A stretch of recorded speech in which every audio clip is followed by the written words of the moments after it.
નમસ્કાર દર્શક મિત્રો, હું છું પરમાર અનિશા. તમે જોઈ રહ્યા છો લોકસામના ન્યૂઝ. તો જોઈએ આજના સમાચાર સાબરકાંઠાથી અમારા રિપોર્ટર જીતેન્દ્ર સોલંકી સાથે. પ્રાંતિજમાં ગ્રામ્ય વિસ્તારમાં આરોગ્ય કેન્દ્રનું લોકાર્પણ ન થાય તે પહેલા વિવાદ. નવીન તૈયાર થઈ રહેલ આરોગ્ય કેન્દ્રના ગેટને લઈ ગ્રામજનોમાં રોષ. પ્રાંતિજના સોનાસણમાં બની રહ્યું છે લાખો ખર્ચ નવીન આરોગ્ય કેન્દ્ર. સોનાસણ આરોગ્ય કેન્દ્રમાં મુખ્ય ગેટ પર લગાવેલ નામને લઈ વિવાદ. બકાભાઈ જોઈતાભાઈ પટેલનું મોટા અક્ષરે નામ લગાવી દેતા મામલો ચર્ચાસ્પદ. પ્રાથમિક આરોગ્ય કેન્દ્રના ગેટ પર પર્સનલ બોર્ડ મારવાનો અધિકાર આપ્યો કોણે, તે મોટો સવાલ. પંચાયત દ્વારા મંજૂરી આપવામાં આવી છે કે કેમ તેને લઈ સ્થાનિક અજાણ. પંચાયત દ્વારા ઠરાવ આપવામાં આવેલ હોય તેની જાણકારી આપવા રજૂઆત. ગ્રામજનોએ પંચાયતમાં પહોંચી કરી ઉગ્ર રજૂઆત.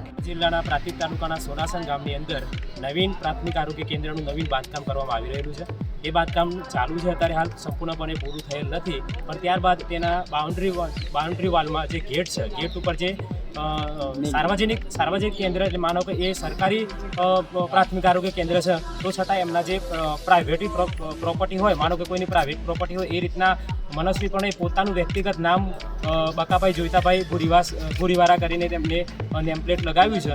એ અમારા સરકારશ્રીની માંગણી એવી છે કે એ નેમપ્લેટ ચેન્જ કરવામાં આવે અને એ નેમપ્લેટ ચેન્જ કરીને પ્રાથમિક આરોગ્ય કેન્દ્ર એવું લખાય, એવી મારી બધાની માંગ છે.